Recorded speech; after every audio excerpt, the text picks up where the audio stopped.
Yeah, yeah. Well, no, I'm from Chicago, but right now I'm in Boston. Okay. Yeah, I go to school in Boston. Okay.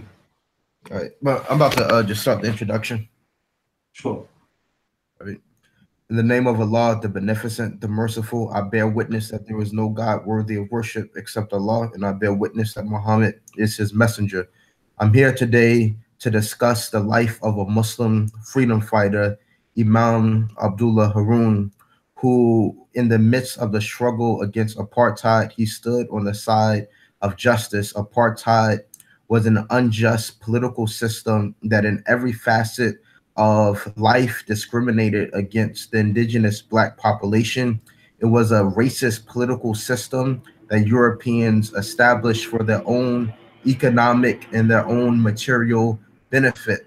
And in fact, in reading works such as Kaffir Boy, the brother who was a victim of the apartheid system, Mark Mathabun, he said that I was born a few months before 69, unarmed black protesters were massacred, many shot in the back as they fled for safety by South African policemen. And so, as Muslims, it's important that we honor our freedom fighters, that we learn from the lives of Muslim freedom fighters, and more importantly, that we continue the struggle. So, today I have a guest, Brother Khalid, who will um, be discussing Imam Abdullah Haroon's life as well as lessons that we as Muslims can learn from him. Assalamu alaikum, brother. Walaikum salam wa rahmatullah. Thank you for having me. Yeah, no problem. So, first, can you just tell us a little bit about yourself as well as your relationship with Imam Abdullah Haroon? Yeah, so I live in Cape Town, South Africa, and I grew up in London. I was born in London in 1975. My mother is Cape Townian. She left in '68 and went to London to study because she couldn't study what she wanted to over here because Mm, she was considered what they call Malay, Cape Malay or coloured. mm, You know, and they were designated because of their color, as we know. So she left to study, to pursue her studies, and my dad left Libya um, after Gaddafi came into power. He couldn't go back because he was opposed to this new regime. mm, So they were both kind of exiles of sorts in London, and I grew up there with my siblings, and uh, I always had a connection with Cape Town mm, and South Africa through my mum, and we visited a lot.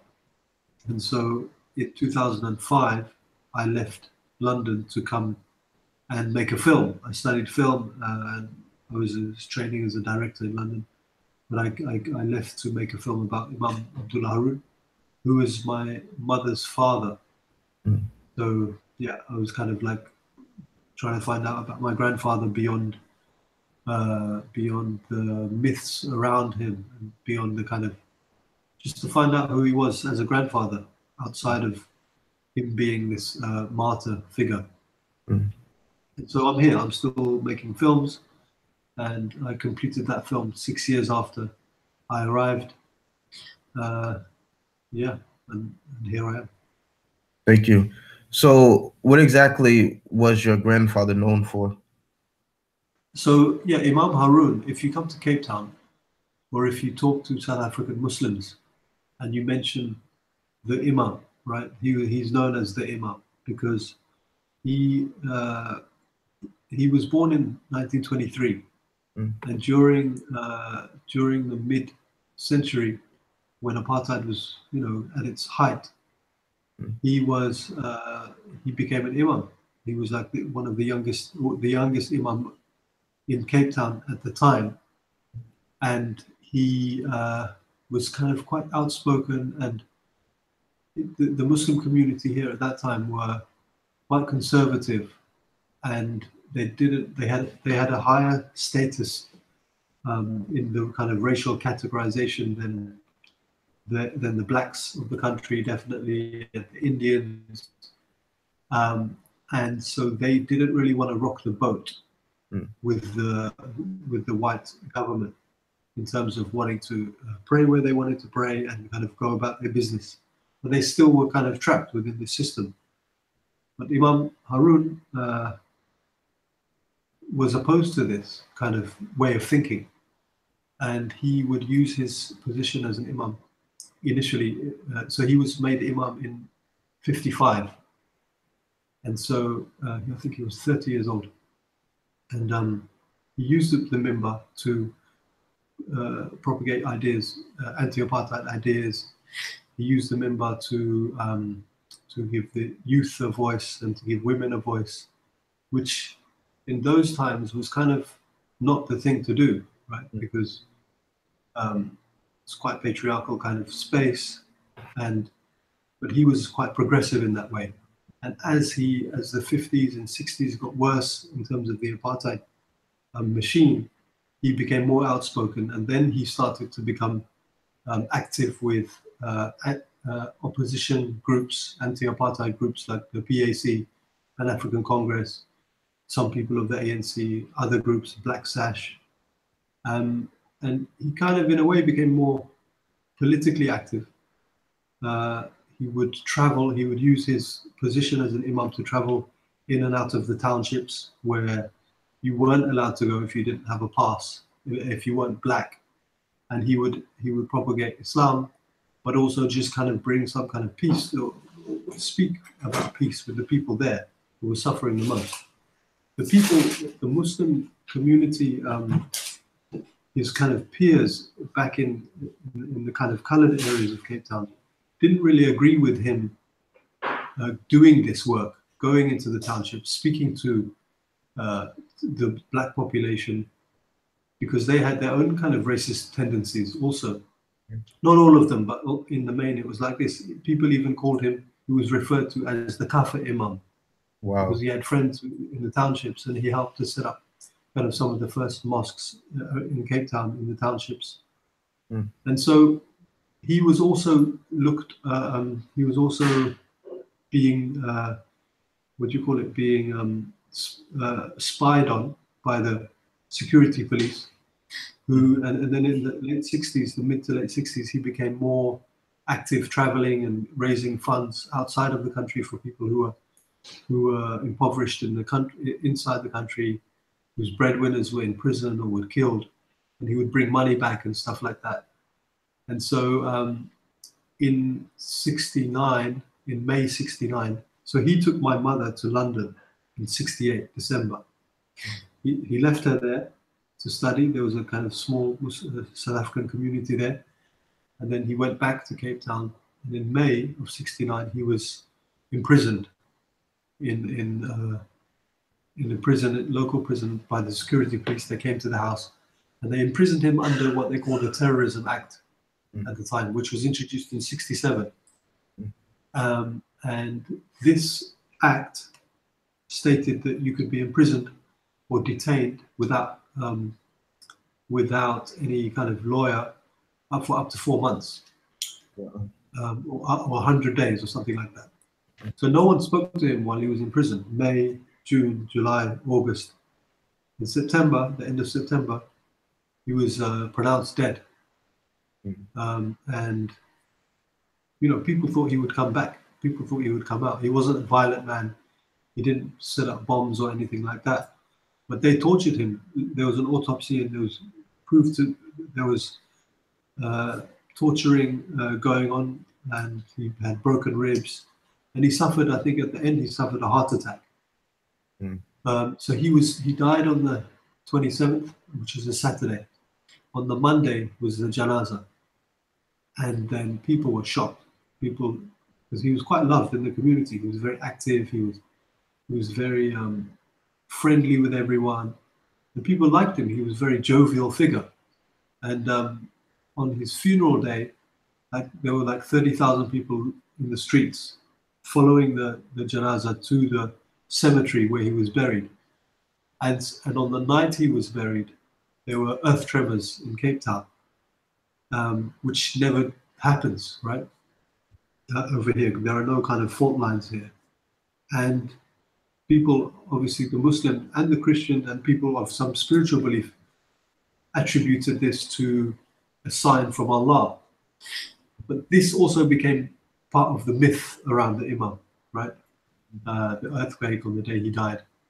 Since he died, he was killed in 69, and then his kind of legacy and the memory of the Imam and what he stood for and how he stood for it inspired the future generations of activists in the Western Cape mainly, and Muslims all around the country. So you have the 80s now where there are big uprisings happening, lots of Muslims involved, where they had more of a voice than they did earlier. And he's kind of he left a strong legacy in that way. So now if you come to Cape Town and you ask Muslims about the Imam, they're referring to him, Imam Haroon. So yeah, I mean there are many things, there are many stories, but if you talk about the Islamic contribution to the anti-apartheid struggle from within, or the non-contribution, the Islamic non-contribution to the anti-apartheid struggle, then Imam Haroon's name comes up. Often Muslims here kind of claim him in a way to justify the fact that they did, those days they didn't do anything. But it's push and pull, and we take out the martyrs and we use them how we do. That's kind of generally the gist of his story. So you mentioned that Imam Abdullah Haroon, when he was detained, that he was tortured, and I know the official story that the apartheid South African police gave was that he fell down some stairs, and like that contextualized with like just the history is that so many people who were struggling against apartheid, from like Steve Biko, they were essentially assassinated by the security force as they were detained. And then like the official story that they released was that somehow they just, like in Imam Abdullah Haroon's case, that he just like fell down some stairs. Was that the official narrative? When yeah, definitely. There were others, there was Ahmed Timol in 72 in Johannesburg, and he was thrown out of a window from John Foster Square police station, and they said he jumped. Imam Haroon, they said he fell down the stairs. I went to the police station where he was pronounced dead, and I saw the steps. It's like 3 small steps. There's no way this kind of thing could have killed anyone. They even in the court hearing afterwards, they offered my grandmother what they call the ex gratia payment of 5,000 rands, which is probably something like £50 or something, £100 or something like that. But this is like, they offered her the payment as a compassionate payment, but it was an admission, really, right? So this was the normal narrative, that the fell down the stairs, he slipped on a bar of soap, he jumped out the window. That was how they did it back then. Another element of Imam Abdullah Haroon's life, I know you mentioned how at the time the Muslim community were, largely, had apathy towards really joining the anti-apartheid struggle. And Imam Abdullah Haroon took a deviation from that apathy and began vocally speaking, against apartheid, as well as in his sermons, being a young imam and attracting other youth and empowering women to give them a voice. What do you think, particularly in Islam or, in the Quran, that inspired Imam Abdullah Haroon to recognize, apartheid as an unjust system and to encourage Muslims to struggle against it? Yeah, well, anyone who has a cursory look at Islam can see that one of the main things that it's about is to stand up against injustice. And I think that's, any Muslim will be fooling themselves if they thought otherwise. I think, during that time, you can't really, on one hand, you can't really fault the community for not doing anything, because it was a tough situation. I could not imagine how it would be to live under those circumstances where you can't move, you can't say what you want to say, especially after the Imam was killed, right? Because you would think it's going to happen to me.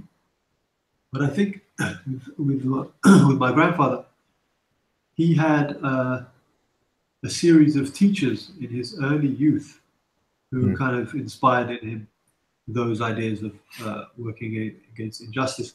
Remember, this is like he was a young student in the late 20s, early 30s.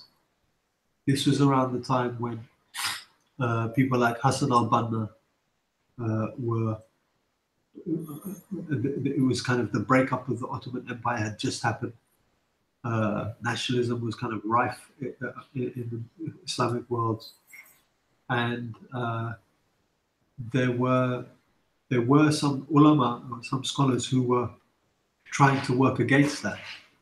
People like Hassan al-Banna, people like Said Nursi, even from Turkey, and I think some of those ideas came through and influenced him in a way to say, look, the political is personal, you know. And I think those are the things he took with him, as well as just being honest with himself, you know, and saying, look, this isn't right.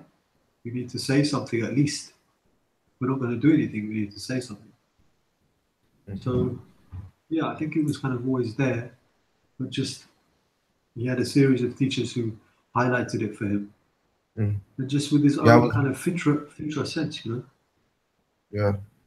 I was reading some of the like judicial opinions from Islamic jurists during apartheid South Africa, and I came across an opinion that was basically like it articulated that like so long as the apartheid government didn't prevent the construction of masajids or didn't prevent Muslims from praying or fasting, that Islam didn't necessitate struggle against the apartheid regime.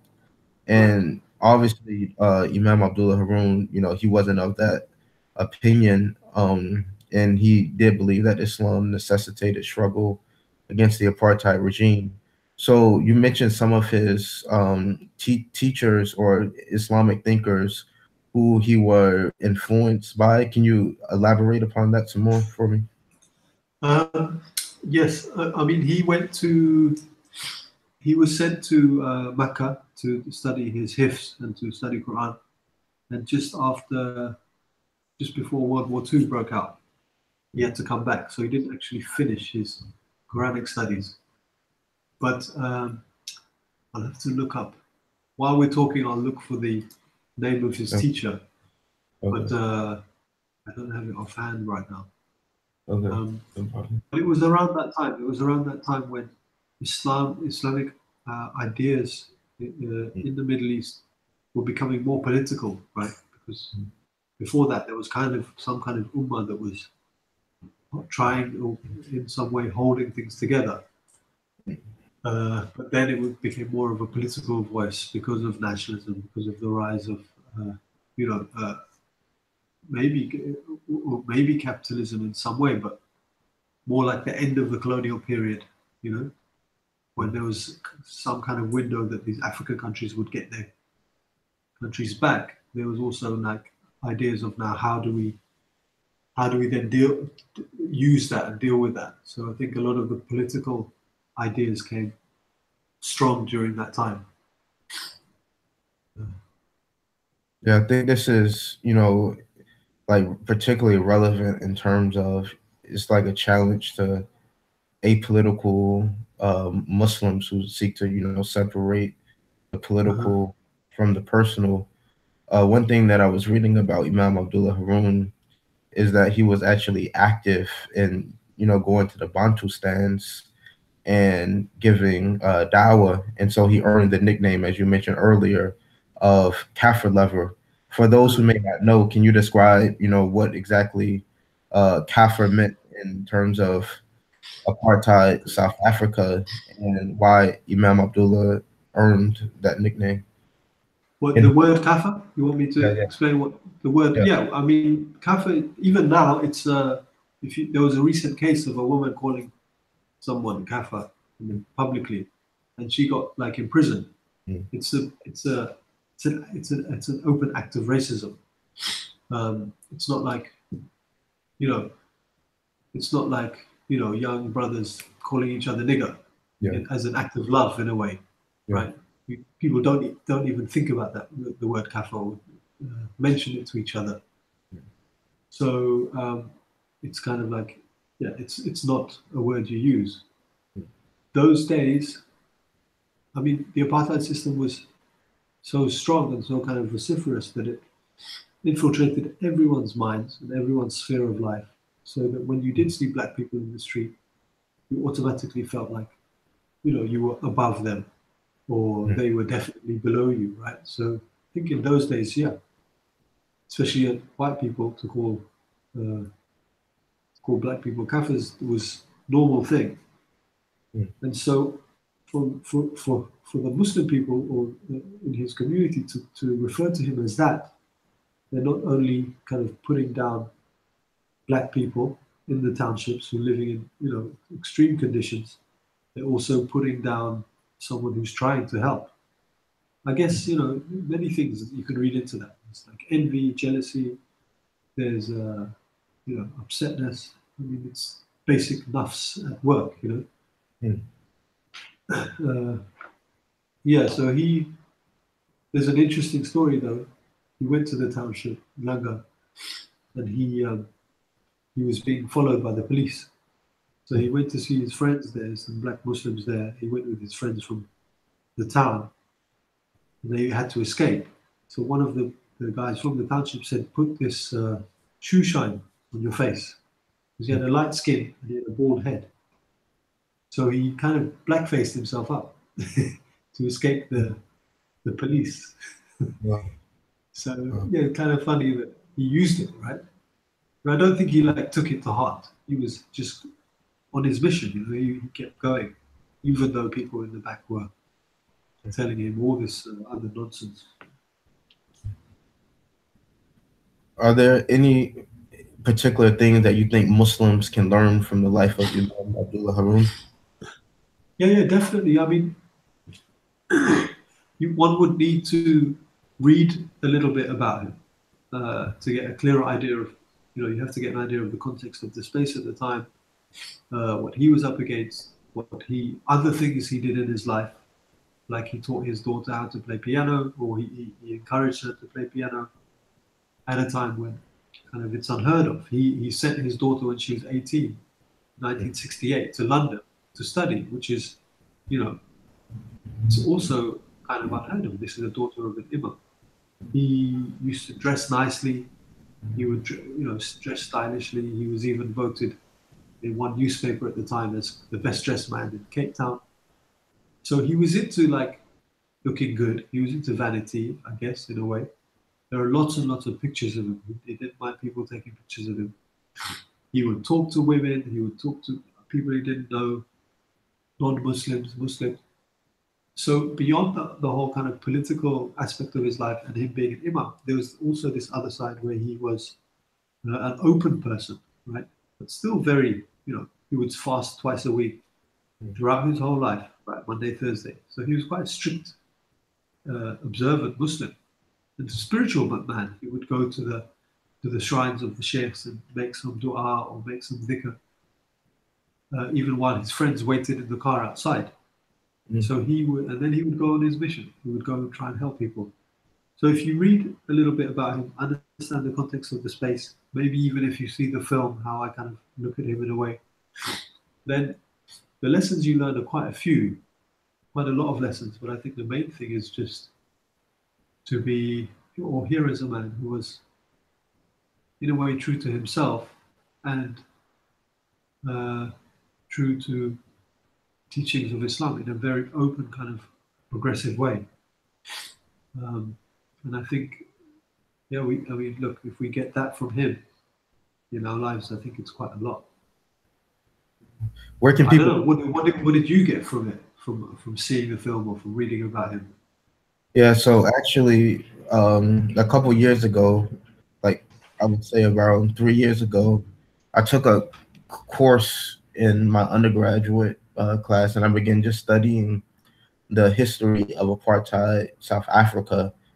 just in general, and just like the daily conditions that black people were dealt within apartheid South Africa, the Bantu stands, how black people needed a pass to go into white areas for work, how Mhm. black people could just be imprisoned and incarcerated just for not being employed, and how you had like so many black people just in jail just because like they didn't have a job.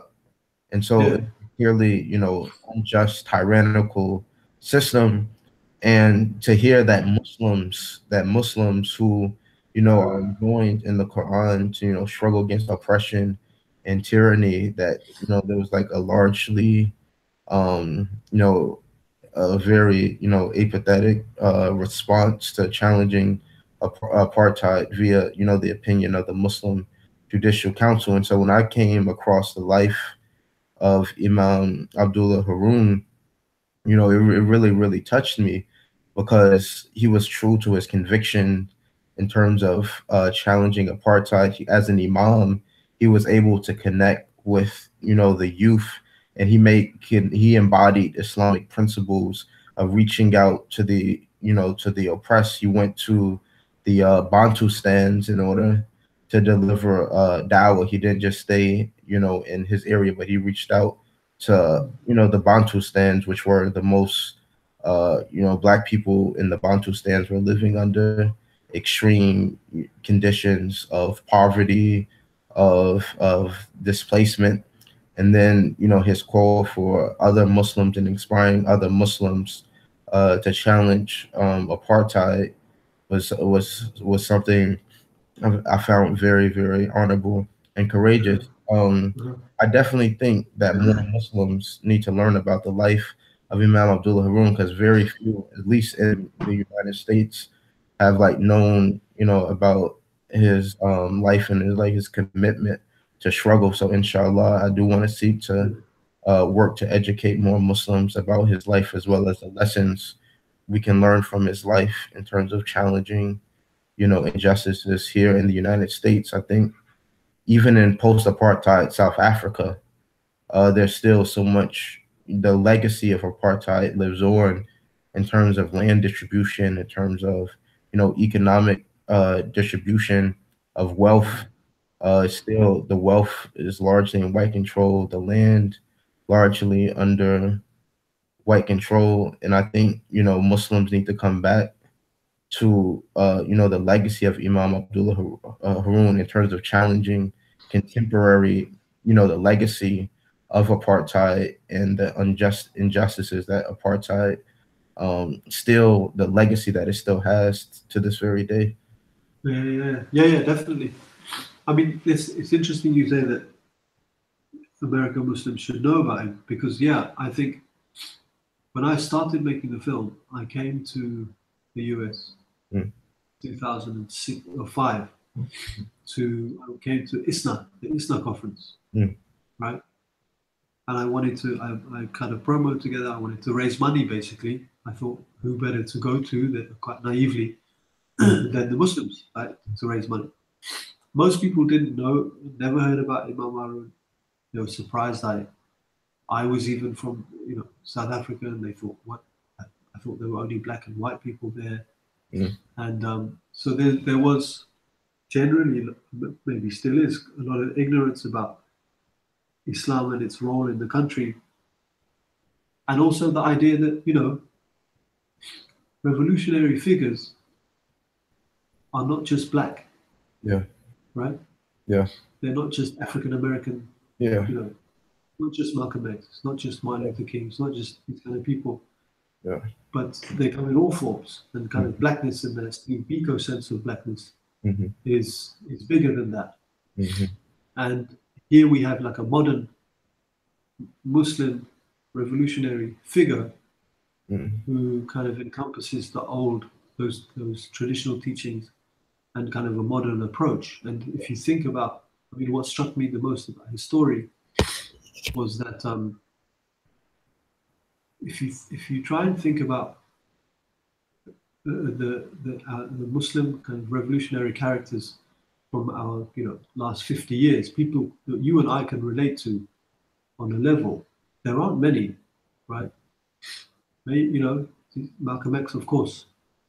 But then people always refer back to the Prophet ﷺ and his companions, Yeah. which of course is all good, but it was a long time ago. I mean, I've always found it hard to relate to that time and place because it's kind of quite far gone. But when I hear about Imam Haroon, then I'm like, yeah, I understand now. You know, Yeah. I think in that way, it's also important for us to uncover, discover, embrace our modern day kind of Islamic heroes, I guess, revolutionary heroes.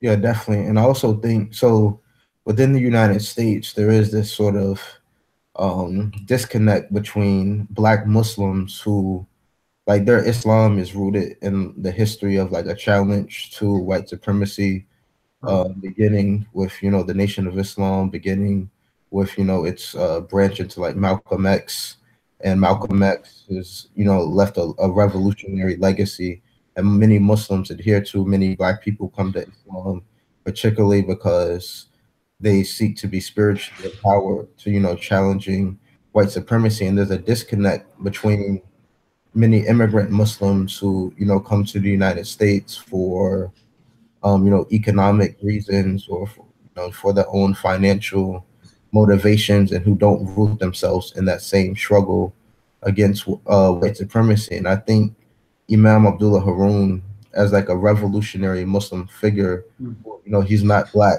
yet he aligned himself with the Black struggle. I think Mm. looking at his legacy as well as studying his life can begin to like motivate, more Muslims to like solve that disconnect, as well as further unity of Muslims. As you said, not all revolutionary figures are Black. Like I don't recall a time in my life where like I never knew I ever did not know who Malcolm X was. Like I always, like as a little kid, I always knew who Malcolm X was, and I always knew like what Malcolm X taught. But like Imam Abdullah Haroon, I didn't know who he was until my college years, my undergraduate Now, years. even me, you know, I grew up in London, Mm. and Malcolm X was always there. He was Yeah, foremost uh, in front of me. yeah, And when I was making the film, even I was like, how can I make a connection here, right? Malcolm was in the 60s. Imam was killed in 69. It was the summer of love, and in the US, first man, on the moon and all that stuff. How can I connect these guys? Which is also my own kind of brainwashing of what a revolutionary figure is. But going through the story and kind of learning more, I realized the connection is there in Islam, right? There's no need to make that connection in the story of the Imam's life. You know what I'm saying? yeah, So I was also like, yeah, Malcolm is the guy, but actually there are others yeah, too. yeah. And just like Malcolm X, Imam Abdullah Haroon, he was martyred. He was martyred for his beliefs and his conviction in Islam that I believe drove him to challenge apartheid in the same way that Islam inspired Malcolm X to challenge, the oppression and racism against Black people in the United States. And I think, we should look at white supremacy as something that is global. Um, so in the same way that apartheid South Africa was a European settler colony that implemented apartheid laws to discriminate against Black South Africans. And then on the other side of the hemisphere, you have Malcolm X challenging Jim Crow laws in the United Mm. States.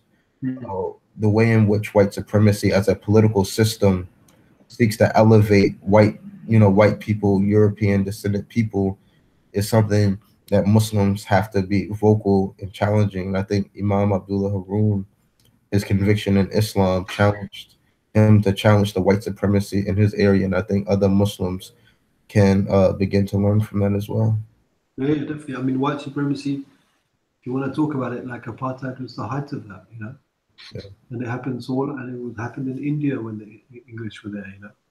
yeah, So when you have these ideas of Black Lives Matter, then they don't just matter in the US, right?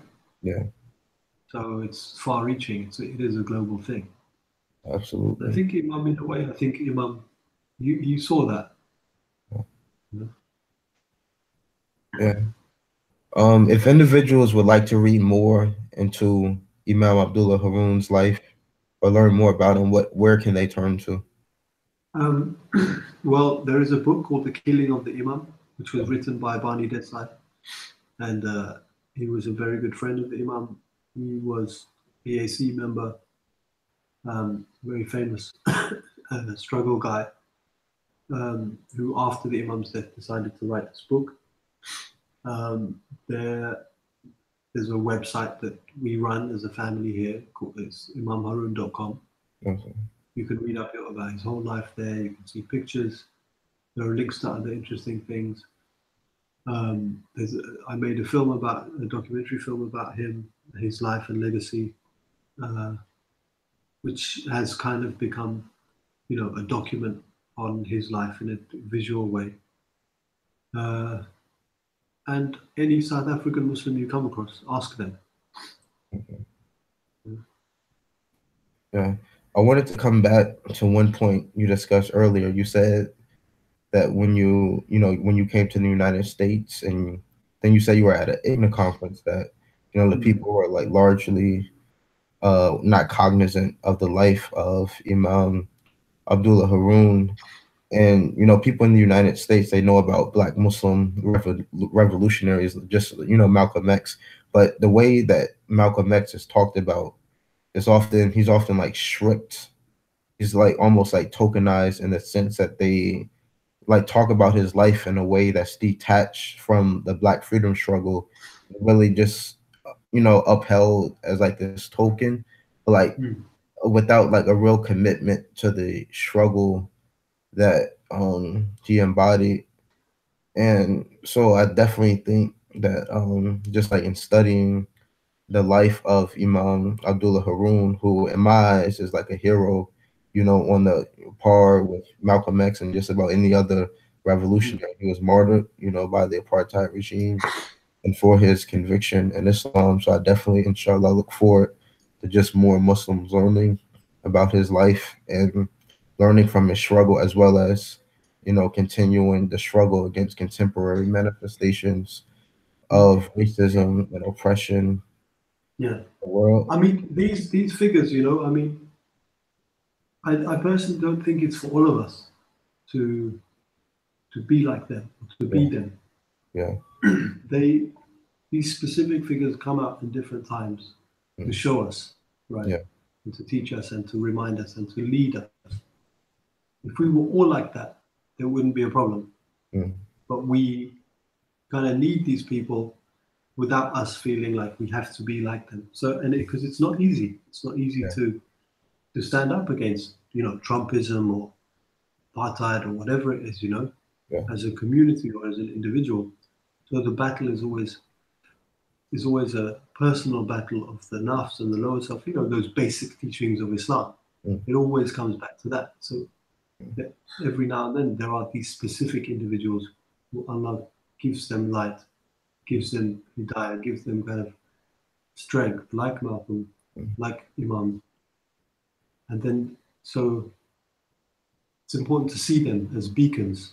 mm, And of course, we strive to emulate, but it's okay if we don't get there, At least we need to recognize who's on the team, mm, yeah.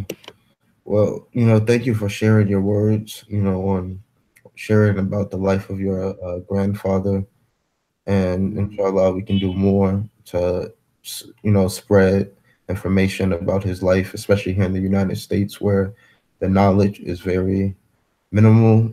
Is there any Yeah. other things you want to share about your grandfather's Well, life? I mean, if you ever want to screen the film, you have Okay. the link and you have the password. You can screen Okay. it to whoever you want. You're welcome.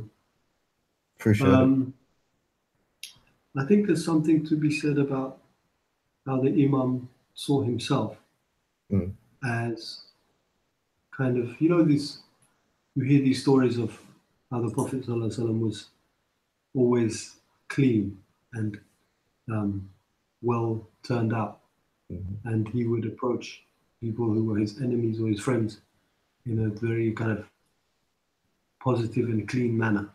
Yeah. And I think Imam also had that in his way.